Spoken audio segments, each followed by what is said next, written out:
நான் ஒரு தீவிரமான எஸ்டிஆர் ஃபேன். 10 தல படத்தில் ஒரு நல்லது செய்கிறதுக்கு கெட்ட முகத்தை காட்டணும்னு சொல்கிறாரு.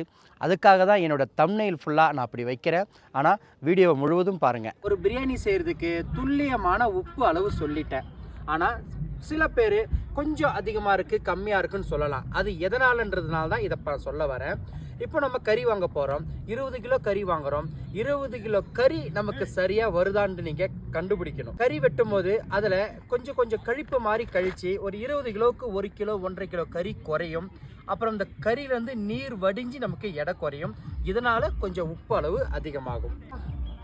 பிரியாணியோட அந்த சேர்க்குற அளவு, அதாவது நம்ம சொல்கிற 1 கிலோவுக்கு அந்த அளவுலேருந்து ஏதோ ஒரு அளவு நீங்கள் குறைச்சி சேர்த்தாலும் சரி இல்லை அதிகமாக சேர்த்தாலும் சரி அந்த அளவு ஏறக்குறைய இருக்கும். ஆனால் பிரியாணியோட அளவு அதிகமாகிடாது.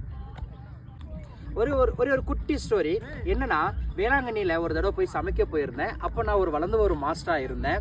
அந்த டைமில் அந்த அரிசியை அந்த வேளாங்கண்ணியில் இருக்கிற ஆர்டினரி தண்ணியில் ஊற வச்சேன். ஆனால் சமைக்கிறதுக்கு மினரல் வாட்டர் யூஸ் பண்ணேன். ஆனால் பிரியாணி செஞ்சு முடித்தா பிறகு உப்போட பதம் அதிகமாகிடுச்சு. எனக்கு ஒன்றுமே புரியல, இது எப்படிடா அப்படி யோசிக்கும் போது அந்த தண்ணியை அலசனை பற்றிய அரிசி அப்போ அந்த தண்ணியில் ஒரு உப்பு அதிகமாக இருந்துச்சு. அதனால அதிகமாகிடுச்சு. இதுவும் நீங்கள் புரிஞ்சுக்கணும்.